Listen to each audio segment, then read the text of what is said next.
말씀하시는 하나님 아버지, 이제 주님의 말씀 앞에 서 있습니다. 우리의 귀를 열어주시고 마음을 열어주셔서 사람의 말이 아니라 살아계신 하나님의 음성으로 듣게 하옵소서. 이미 알고 있다고 생각하는 마음과 굳어진 생각들을 내려놓게 하시고 오늘 우리 각자에게 주시는 말씀을 겸손히 받게 하옵소서. 말씀을 전하는 자에게는 진실함과 담대함을 주시고 듣는 우리 모두에게는 순종할 수 있는 믿음을 더하여 주옵소서. 이 말씀이 우리의 지식에 머무르지 않고 삶으로 이어져 우리의 생각과 태도, 선택을 새롭게 하옵소서. Speaking God, we now stand before your word. Open our ears and our hearts so that we may hear not merely human words, but the living voice of God. Remove any pride or fixed assumptions and help us receive what you are speaking to each of us today with humility.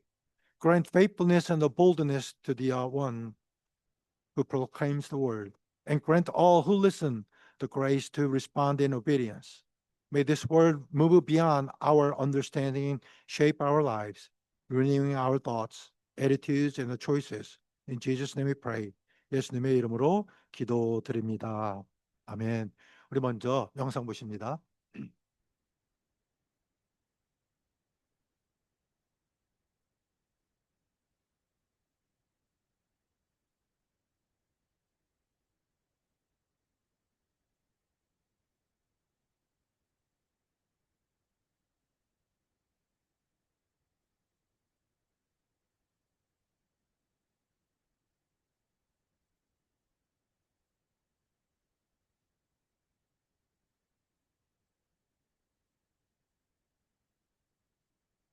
사랑하는 성도 여러분, 방금 우리가 함께 본 장면이 낯설지 않으셨을 것입니다.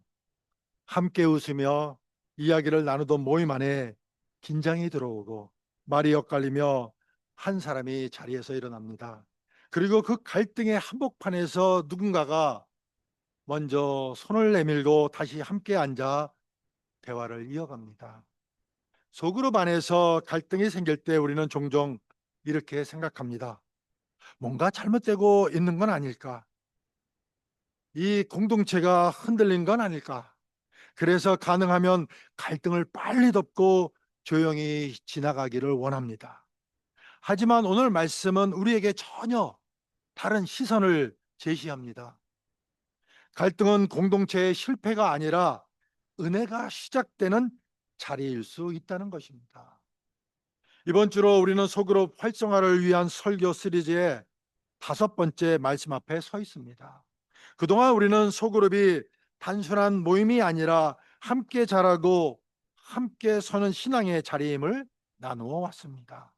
그런데 바로 그 자리, 가장 가까이 모인 자리에서 오히려 상처와 불편함이 생길 수 있습니다. 아이러니하게도 갈등은 멀어졌기 때문에 생기는 것이 아니라 가까워졌기 때문에 생기는 것입니다. 오늘 본문 골로새서 3장 12절로부터 15절은 이상적인 공동체를 꿈꾸는 그런 말씀이 아닙니다. 이 말씀은 이미 갈등이 존재하는 현실의 그 공동체를 향한 말씀입니다. 누가 누구에게 불만이 있거든 이라는 표현은 교회 안에 불만이 생길 수 있음을 너무도 자연스럽게 전제하고 있다는 겁니다. 성경은 갈등의 가능성을 부정하지 않고 오히려 그 갈등을 어떻게 은혜로 다루어야 하는지를 가르치는 것입니다. 아무런 부딪힘이 없는 상태가 반드시 성숙한 연합을 의미하지는 않습니다. 때로는 서로를 깊이 알지 않기에, 굳이 마음을 열지 않기에 갈등이 드러나지 않을 수도 있습니다. 반대로 갈등이 드러났다는 것은 이제 하나님께서 우리 공동체 안에서 용납과 용서라는 은혜를 실제로 훈련시키실 준비가 되었다는 신호일 수도 있습니다. 갈등은 은혜를 사용할 기회가 열렸다는 그런 알림입니다. 그래서 오늘 우리는 이 말씀 앞에서 질문하게 됩니다. 갈등을 없앨 수 있는가가 아니라 갈등 속에서 은혜를 선택할 수 있는가입니다. 골로새서 3장은 우리에게 갈등을 회피하라고 말하지 않고 갈등의 한복판에서 그리스도의 옷을 입으라고 초대하고 있습니다. 오늘 이 말씀을 통해 우리 소그룹이 갈등을 두려워하는 공동체가 아니라 은혜가 머무는 공동체로 한 걸음 더 나아가기를 소망합니다. 첫째, 갈등은 은혜를 연습하는 훈련장입니다. 갈등 앞에서 우리가 어떤 태도를 선택해야 하는지 바울은 먼저 우리에게 옷을 이야기합니다. 골로새서 3장 12절을 보면 바울은 그리스도의 옷을 매우 구체적으로 설명합니다. 긍휼과 자비, 겸손과 온유, 그리고 오래 참음입니다. 이것들은 추상적인 미덕이 아니라 공동체 안에서 실제로 입어야 할 태도라는 것입니다. 예를 들어 소그룹 모임에서 누군가 내 말을 가로챌 때 우리는 오래 참음의 옷을 입을 수 있습니다. 상대의 실수가 눈에 들어올 때에는 판단의 옷이 아니라 긍휼의 옷을 입을 수가 있습니다. 내 입장을 먼저 설명하고 싶을 때에는 겸손의 옷을 선택할 수가 있습니다. 이런 작은 선택들이 모여 소그룹의 분위기와 문화를 만들어 가는 것입니다. 그런데 바울은 이 옷 이야기를 한 뒤 아주 현실적인 말로 말씀을 이어갑니다. 누가 누구에게 불만이 있거든 바울은 갈등이 생기면 안 된다고 말하지 않습니다. 갈등이 생길 수 있음을 너무도 자연스럽게 받아들입니다. 교회 안에는 서로 다른 생각, 다른 성격, 다른 삶의 배경을 가진 사람들이 함께 모여 있기 때문입니다. 그래서 불만이 생기는 것은 전혀 이상한 일이 아닌 것입니다. 오히려 아무런 불만도 드러나지 않는 상태가 더 위험할 수 있습니다. 그것은 평화가 아니라 무관심일 가능성도 있기 때문입니다. 우리는 종종 갈등이 없는 상태를 좋은 공동체라고 생각합니다. 말이 부딪히지 않고 분위기가 깨지지 않으면 잘 되고 있다고 느낍니다. 하지만 성경이 말하는 연합은 표면적으로 조용한 상태가 아닙니다.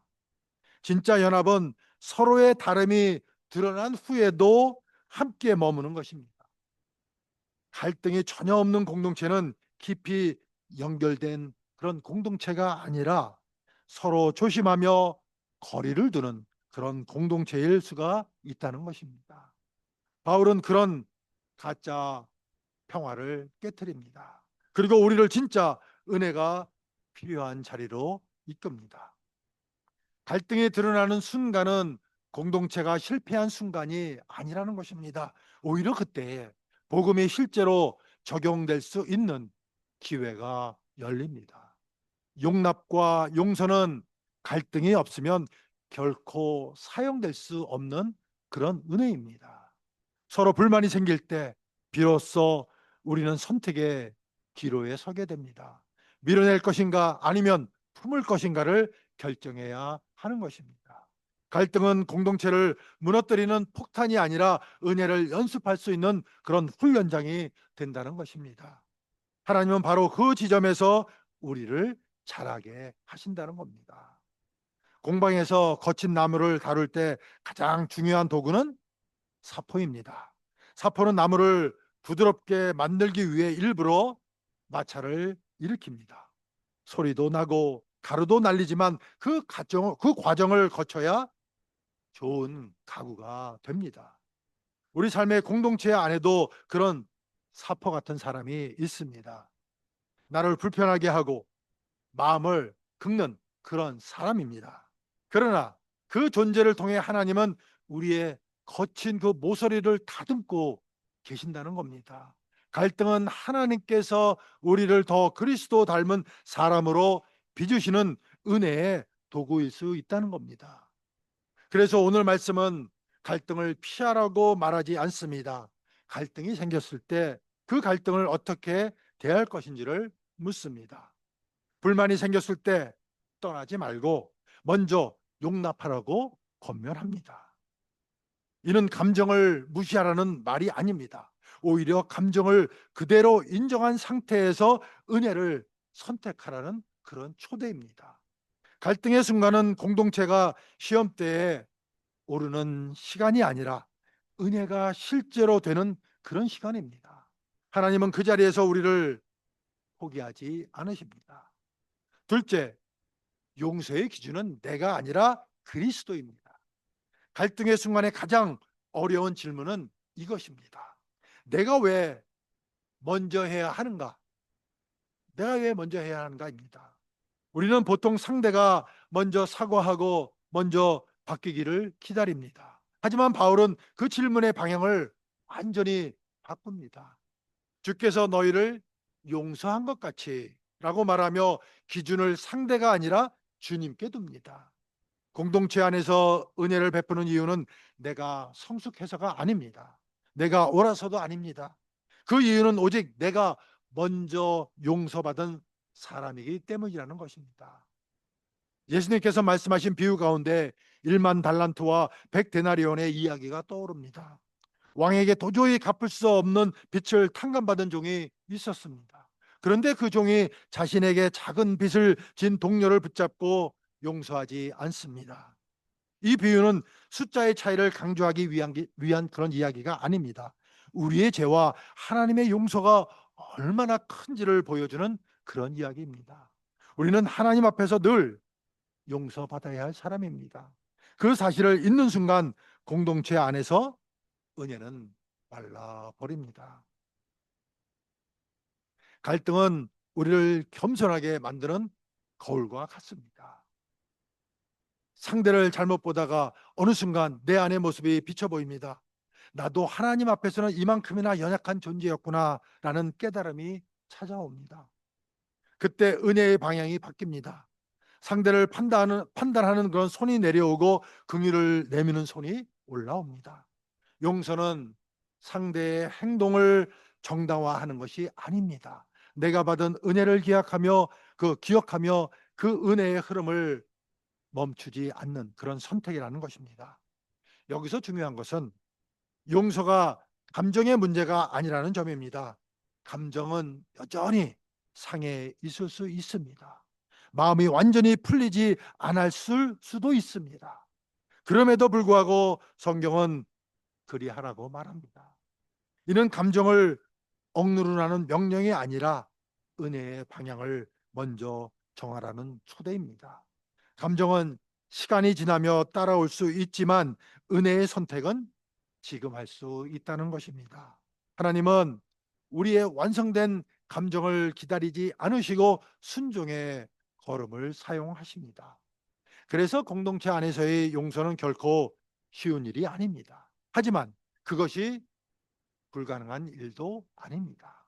우리가 이미 경험한 은혜가 있기 때문입니다. 주께서 우리를 용서하신 방식은 조건을 따지기 전에 손을 내미시는 방식이었습니다. 그 은혜가 오늘 우리의 기준이 됩니다. 갈등의 자리에서 주께서 나를 어떻게 대하셨는가를 기억하는 순간 공동체는 다시 숨을 쉬기 시작하는 것입니다. 은혜는 그렇게 기억에서 시작이 되어 관계로 흘러가는 것입니다. 셋째, 사랑은 공동체를 온전하게 묶는 띠입니다. 바울은 갈등을 다루는 여러 태도를 말한 후 마지막으로 사랑을 이야기합니다. 긍휼과 자비, 겸손과 온유, 오래 참음이 중요하지만 그것만으로는 충분하지 않다고 말하는 것입니다. 그래서 이 모든 것 위에 사랑을 더하라고 권면합니다. 사랑은 덧붙이는 그런 장식이 아니라 모든 것을 하나로 묶는 그런 띠입니다.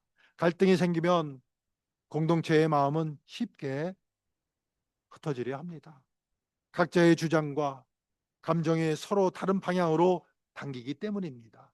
그때 공동체를 붙들어주는 힘은 논리가 아니라 사랑입니다. 사랑의 역할을 생각할 때 우리는 종종 문제를 해결해 주는 힘을 기대합니다.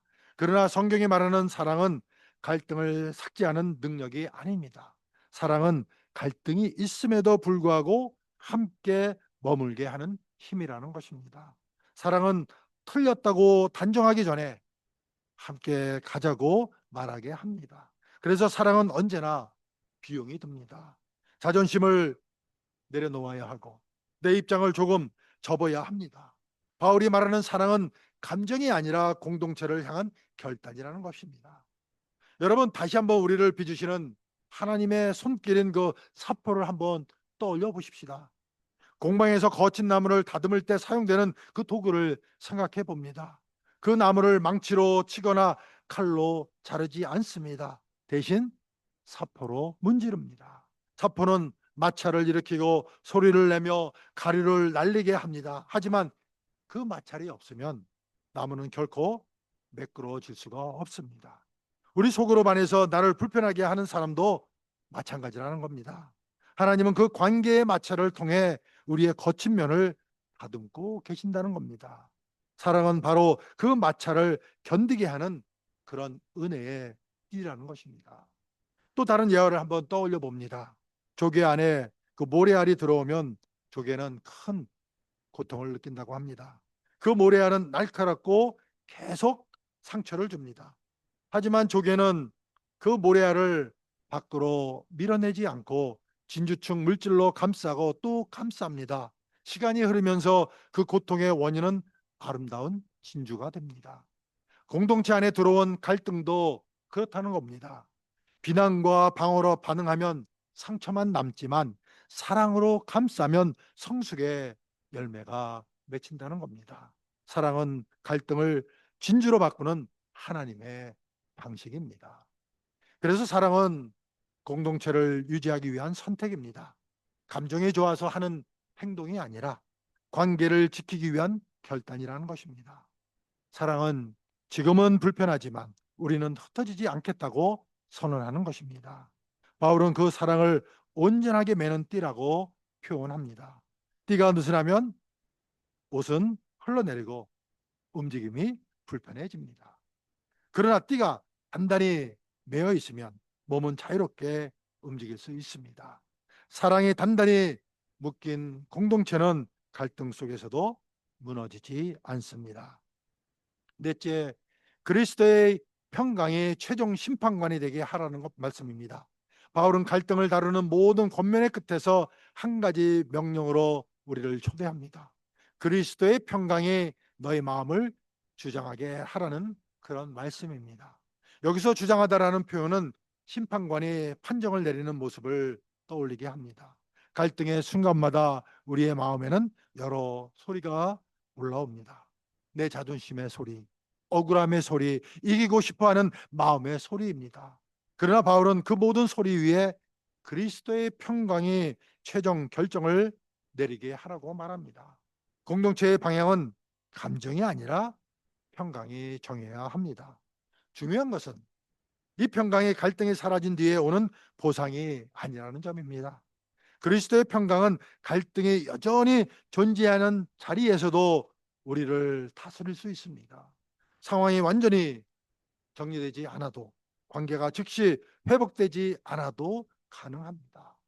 평강은 문제의 유매에 달려 있지 않고 주님의 통치에 달려 있습니다. 그래서 바울은 평강을 느껴라가 아니라 평강이 주장하게 하라고 이렇게 말을 하고 있는 것입니다. 이는 우리가 의식적으로 내리는 선택을 전제하는 것입니다. 갈등 속에서 무엇이 나를 움직이게 할 것인가를 분명히 하라는 그런 부르심입니다. 여기서 우리는 다시 처음 보았던 장면을 떠올리게 됩니다. 말이 엇갈리고 긴장이 높아지던 자리에서 누군가 먼저 손을 내밀었습니다. 그 선택이 모든 문제를 즉시 해결하지는 않았을지도 모릅니다. 하지만 그 선택은 공동체의 방향을 바꾸어 놓았습니다. 감정이 아니라 평강이 주도권을 잡게 된 순간이었던 것입니다. 평강은 침묵이나 회피가 아닙니다. 평강은 함께 다시 앉아 대화를 이어가게 하는 그런 그 대화를 이어가게 만드는 그런 힘인 것입니다. 바울은 이 평강의 목적을 분명히 합니다.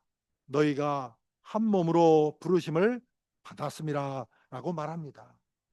우리는 각자의 감정을 지키기 위해 부르심을 받은 사람들이 아니라 한 몸으로 살아가기 위해 부르심을 받은 것입니다. 그래서 공동체 안에서의 결정은 언제나 개인의 승리보다 몸의 건강을 먼저 생각해야 하는 것입니다. 때로는 내가 옳아 보이는 길보다 공동체를 살리는 길을 택해야 할 때도 있다는 것입니다. 그 선택이 바로 평강이 다스리게 하는 그런 삶이라는 것입니다. 하나님은 그 선택을 통해 공동체를 다시 세워 가십니다. 여러분, 복음성가 가사 가운데 이런 고백이 있습니다. 내가 먼저 손 내밀지 못하고 내가 먼저 용서하지 못했습니다. 이 가사는 누군가를 책망하는 노래가 아니라 우리 모두의 마음을 정직하게 비추는 고백처럼 들립니다. 갈등의 자리에서 우리는 대부분 옳고 싶어 하지 먼저 낮아지고 싶어 하지는 않습니다. 상처받지 않기 위해 마음을 닫고 자존심을 지키기 위해 거리를 두곤 합니다. 그래서 이 고백 앞에서 우리는 스스로에게 질문하게 됩니다. 내가 먼저 손을 내밀지 못했던 이유는 무엇이었을까? 자존심 때문이었을까요? 두려움 때문이었을까요? 아니면 아직 내가 받은 은혜를 충분히 기억하지 못했기 때문이었을까요? 그러나 복음은 언제나 우리가 그러지 못했을 때조차도 먼저 손을 내미신 주님을 우리 앞에 조용히 세워주십니다. 이제 말씀을 맺겠습니다. 오늘 우리가 함께 본 영상 속의 이야기는 이미 깨어진 관계를 수습하라는 그런 메시지라기보다 하나님께서 우리 공동체를 어디까지 이끌어가고 싶어 하시는지를 보여주는 그림에 더 가깝습니다. 지금 우리 교회 안에 흐르고 있는 이 좋은 분위기, 이 따뜻한 관계가 우연이 아니라 하나님의 은혜임을 먼저 기억했으면 합니다. 아멘 소리가 없네요. 여러분, 이게 하나님의 은혜예요. 그렇죠? Don't you think this is the grace of God that our church atmosphere is so peaceful, so lovely, isn't it? You think it's our merit? 저희들이 잘해서 이런 겁니까? 아닙니다. It is God's grace. 이게 하나님의 은혜입니다. 바로 이 시점에서 하나님께서는 우리를 한 단계 더 깊은 자리로 초대하고 계십니다.